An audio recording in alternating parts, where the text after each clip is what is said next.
నువ్వే నాకు కరెంట్ వేసింది అంతా అయిపోయిందని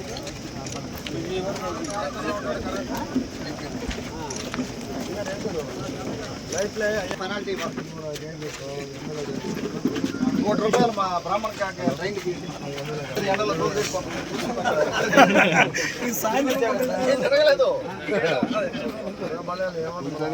చేతులు పెట్టి ఈ గారు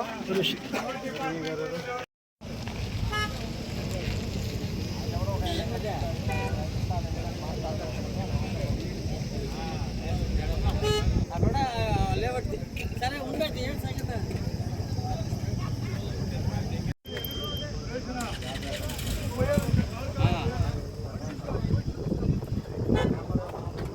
అట్ట కదా నేను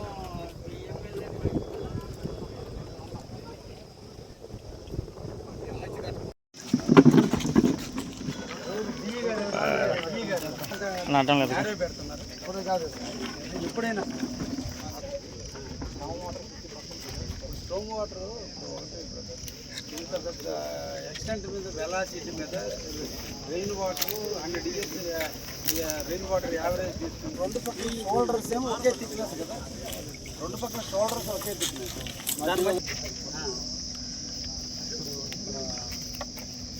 రోడ్డు మీద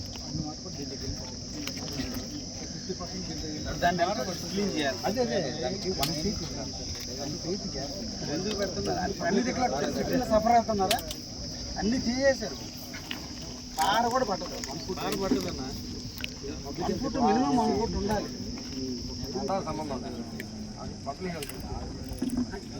డబ్బులు మీరే కదా ఇది మన గవర్నమెంట్ కాదు కదా రైతులకి నాటు కొనుక్కున్న సమాధానం చెప్పాల్సింది అవడానే కదా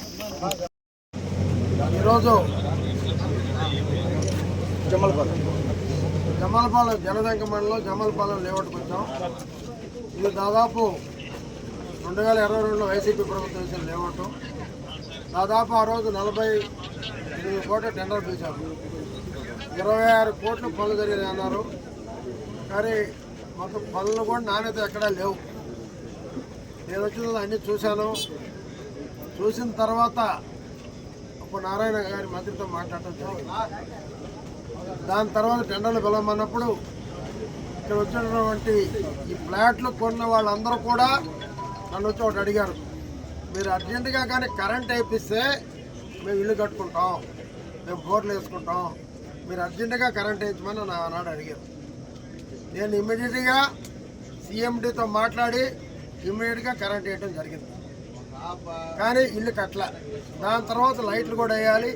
రాత్రులు ఇక్కడ అసంఘంగా కార్యక్రమాలు జరుగుతున్నాయన్నప్పుడు లైట్లు కూడా వేయించడం జరిగింది. దాని తర్వాత దీన్ని ఈ స్థలం చేసిన పనుల మీద నాణ్యత లేదని విజిలెన్స్ చేయడం జరిగింది. విజిలెన్స్ చేస్తే మళ్ళీ రిపోర్ట్ పూర్తయిన దాకా టెండర్ పిలిచడానికి మంత్రి గారితో మాట్లాడి మళ్ళీ టెండర్లు పిలవటం దాదాపు 90% పిలిచాం.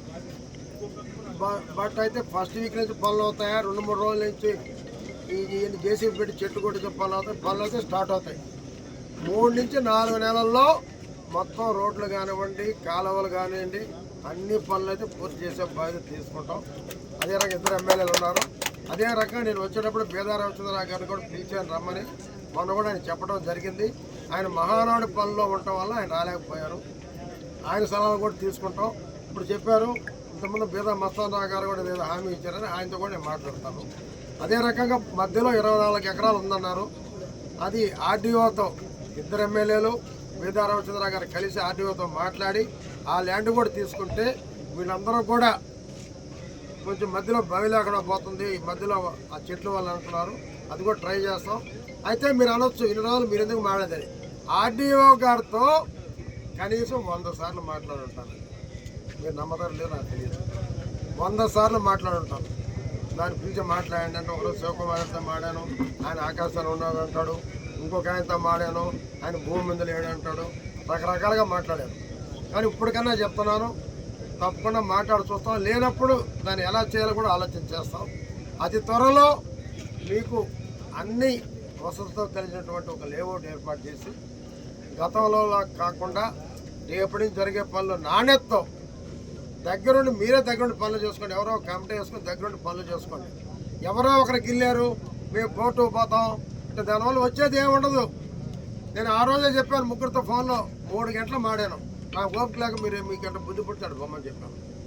ఎందుకంటే పనులు చేస్తున్నాం, కరెంటు జరుగుతుంది మీరు చూస్తున్నారు, లైట్లు వేస్తున్నాం మీరు చూస్తున్నారు. ఇప్పుడు టెండర్లు పిలిచాం, వర్కర్లు డిఈ గారు ఉన్నాయి, వర్కర్లలో వర్కర్లు కూడా ఇచ్చున్నాం, ఇంకా పొరవ ఇస్తున్నాం, ఇంకా 2-3 పనులు రేపు పిలుస్తున్నాం. ఎట్టి పరిస్థితుల్లో 3 నుంచి 4 నెలల్లో కంప్లీట్ చేస్తాం, దాంట్లో డౌటే లేదు. ఇద్దరు మంత్రుల ముందు ఇద్దరు ఎమ్మెల్యేల ముందు నేను మాటిస్తున్నాను, వాళ్ళు కూడా ఉన్నారు. మీ పనులు చేయడానికి మేము ప్రయత్నిస్తాం, దాంట్లో ఎటువంటి అనుమానం పెట్టుకోవద్దు, చేస్తాం, చేసి తీరుతాం. అదే రకంగా ఇప్పుడు అడిగారు ముందేదో స్థలం కొంత ఒకటి తగ్గుందని, ఆ రోజు వెంకటకృష్ణ అనే అతనితో మాట ఇస్తానాడు. ఆ స్థలం కూడా తీసుకొని ఇప్పుడే మా ఈ గారు చెప్తున్నాను, ఒక మంచి ఆర్చ్ బ్రహ్మాండమైన ఇప్పుడు ఎన్టీఆర్ లేఅవుట్ పేరు ఎన్టీఆర్ లేఅవుట్ అని రాసి ఒక పెద్ద ఆర్చ్ని ఒక కాస్ట్లీగా బ్రహ్మాండంగా తయారు చేసి దాని ఒక టెండర్ పిలవమని ఇప్పుడే ఆదేశిస్తున్నాను. తప్పకుండా పిలుస్తారు. 3-4 నెలల్లో మీకు అంకితం చేస్తామని కూడా తెలియజేస్తూ, ప్రతి ఒక్కరు కూడా ఇప్పుడే ఇంకోటి అడిగారు, మమ్మల్ని వడ్డీ కట్టమంటున్నారు, కొన్ని మేము కట్టలేకపోయామని. అది మీరు రాతపూర్వకంగా ఇస్తే మాకు 3 నెలలకు ఒకసారి మీటింగ్ జరగదు. రేపు వచ్చే నెల ఫస్ట్ వీక్లో మీటింగ్ ఉంటుంది. ఆ మీటింగ్లో పెట్టి దాన్ని చర్చించి వడ్డీ తగ్గించేదాన్ని కూడా మేము, ఎందుకంటే తప్ప